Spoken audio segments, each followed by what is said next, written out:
তাহলে 500 মিলিলিটার আমরা দুধ নিলাম, তাই তো? এক প্যাকেট।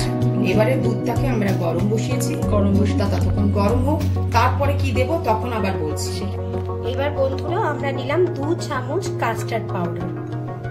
এরকম যে কোনো এরকম যে কোনো মুদিখানা দোকানেই তোমরা এটা পেয়ে যাবে। কাস্টার্ড পাউডার 2 চামচ আমরা এরকম সাইজের স্পুনে অল্প জল দিয়ে আমরা এটা গুলে নিলাম। এটা আমরা গরম দুধের মধ্যে দেব না, তাহলে এটাকে লাম্প চলে আসবে বলে তার জন্য ডাইরেক্ট দিচ্ছি না, যার জন্য একটু জলের মধ্যে গুলে তারপরে দুধের মধ্যে দেব। দুধ ফুটতে শুরু করে দিয়েছে, অলরেডি বাবমে চলে এসছে, গরম হয়ে গেছে দুধটা। এইরপর আমরা দিয়ে দিলাম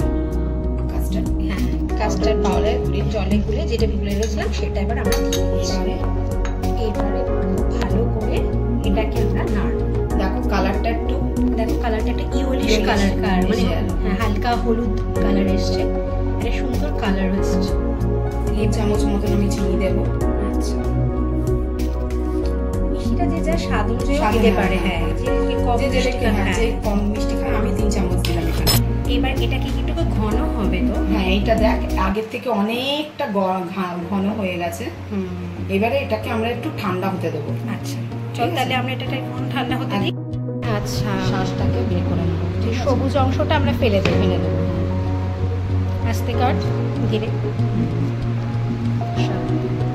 শাঁসটাকে বের করবো, তার সঙ্গে একটু দানাগুলো যতটা পারবো আমরা বের করে ফেলে দেবো। সবটা তো আর বের করানো সম্ভব না।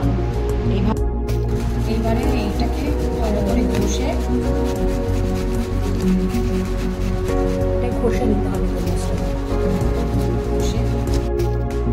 এই যে আমরা গ্রাইন্ড করে নিলাম, তার থেকে এই যে রসটা বেরিয়েছে, তরমুজের রসটা লাগছে, আর লাগছে এই অল্প কুচি কুচি করে কাটা তরমুজ কিউবস লাগছে, আর লাগছে চিয়া সিডস।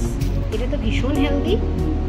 এরপরে কি করবো চল। যারা ওয়েট লস করতে চাইছে তাদের জন্য এই ড্রিঙ্কসটাও খুব উপযুক্ত, কিন্তু ওখানে আমরা দুধের মধ্যে চিনিটা খালি স্কিপ করে গেলেই একদম ওরাও এটা ভীষণভাবে খেতে পারবে। তার মধ্যে করা যাক নেক্সট স্টেপ। ও, এর সাথে যে আইস কিউবগুলো দেব। আচ্ছা, 2 গ্লাসে দুধটা নিয়ে নিয়েছি। এরপরে আমি দেব এর মধ্যে একটু করে, কালারটা দেখবি চেঞ্জ হয়ে যাবে, একটা পিঙ্ক কালার আসছে। দেখ, ওয়াও, কালারটা একদম বদলে গেল। 1 চামচ করে চিয়া সিডস দিয়ে একটু নাড়তে হবে।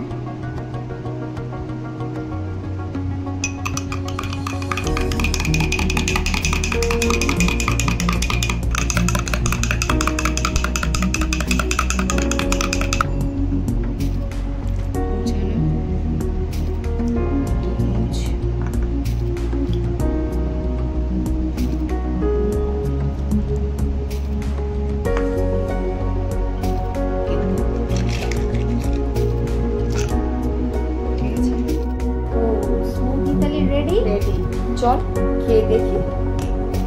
চলো বন্ধুরা, একটু খেয়ে নি, খেয়ে জান।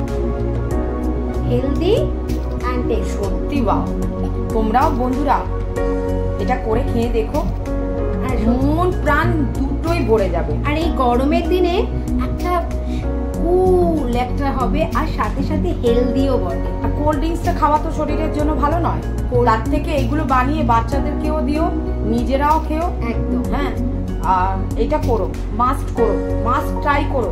আমি বলবো এটা একদম একদম, আমিও বলছি এইটা কিন্তু গরমে তোমরা করবে, এবং আমাদের জানাতে রিভিউটা দিও কেমন করলা। আর সই মনের কথা বইকে সাবস্ক্রাইব করতে ভুলো না, আর একটা লাইক দিতেও ভুলো না প্লিজ। আজকের মতো এখানেই আসি, টাটা।